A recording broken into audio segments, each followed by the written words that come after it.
Welcome back to New Day Northwest. While there can be misconceptions, clinical trials are an integral part of clinical research and help make medical advances, which quite often, frankly, save lives. So to learn more about the importance of this kind of research is Anaida Jamula, Director of the Research Program at Evergreen Health. Welcome to New Day. Thank you so much for having me. We are delighted to have you here to talk about this. And for someone, first off, who may not really understand, can you explain what is a clinical trial? What goes into it? Absolutely. So a clinical trial is basically a systematic investigation of a medication or a device that is not currently already on the market. It's not FDA approved.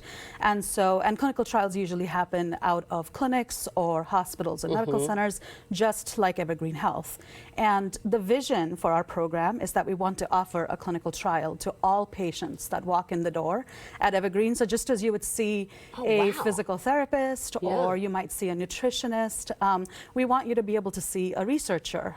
Okay, that is really cool. Yeah, and so for many conditions? For all conditions, absolutely. And the reason that we do that is because we sort of think about, research as being just part of the toolbox for a physician in providing, cutting-edge care for patients. It really does. And there's been many laws that have been changed so that people have access to these clinical trials that may have not life-saving treatment. Now tell us about what the research for a hospital is and how the clinical trial plays into that role when it comes to specifically the research. Oh, absolutely. So when a patient walks in the door at Evergreen, for example, they may be, getting their treatment for a certain condition. Our hope is that they also get approached to discuss a clinical trial. So maybe they're newly diagnosed with the disease and we want to be able to offer them, therapies that don't make their disease worse, or maybe they're more advanced in their condition. Right. And so we offer, trials for them that are appropriate for their disease pathway. And our goal at all times is to improve their well-being. I think a lot of people sometimes when they hear a clinical trial, they're like, well, what about placebos? What are some of the misconceptions about clinical trials? Oh yeah, there's lots of misconceptions, unfortunately, about clinical trials, and I'm hoping to debunk two of them with you today. So the first misconception is when somebody's on a trial, people may consider them to be sort of like a guinea pig. That's a word that gets, that's a phrase that gets used often. And, I'm here to tell you that you're actually anything but. You're a medical hero. Safety is paramount in clinical trials for us, and safety is actually built into all of the clinical trial pathways for a drug or a medication or a device to get approved.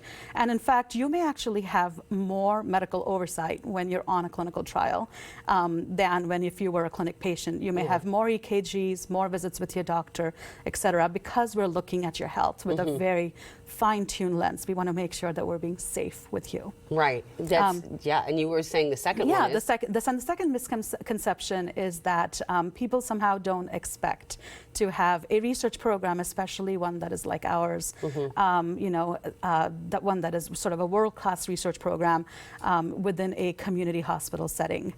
And, I think that patients should expect that in their hospital settings. And in fact, research shows that patients want to get their care, whether it's research care or clinical care, they want to get all their care within one roof. And Evergreen's been doing that since the 1980s. It's a really comprehensive process when that happens together.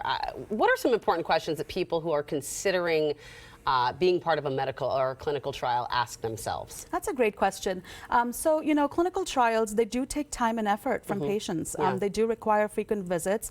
They may require you to do some work when you're at home, be it questionnaires or checking in with your doctor, checking in with your nurse, etc. So just know that, we do require a little bit more oversight over your health. And so considering that and considering how it fits within your lifestyle is a really important question to consider. Well, because this is the research, right? That all these appointments, all these things, these markers are helping the greater research goal to help thousands of others down the line.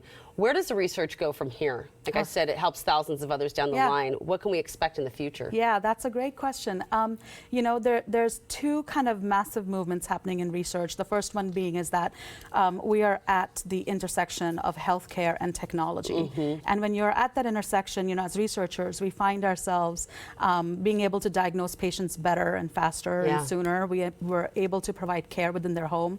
And then the other aspect of what's going to come down the road in the future is that there's an FDA mandate that requires clinical trials to have equal representation from all ages and all genders, diversity and inclusion in their trials. And as researchers, when we get help medications and devices to come to market, we want to make sure it works in everybody, right?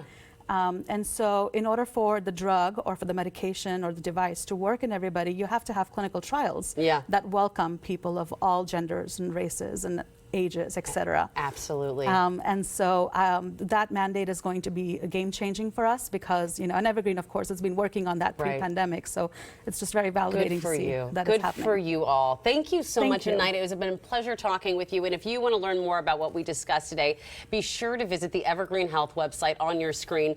We'll also have more info on our New Day website. Thank you. Well, the National Holocaust Memorial Museum recently held their annual Days of Remembrance. And when we come back, we're going to meet one Seattle man who traveled to Washington, D.C. to donate artifacts from his own family. Stay with us. This portion of New Day Northwest is sponsored by Evergreen Health.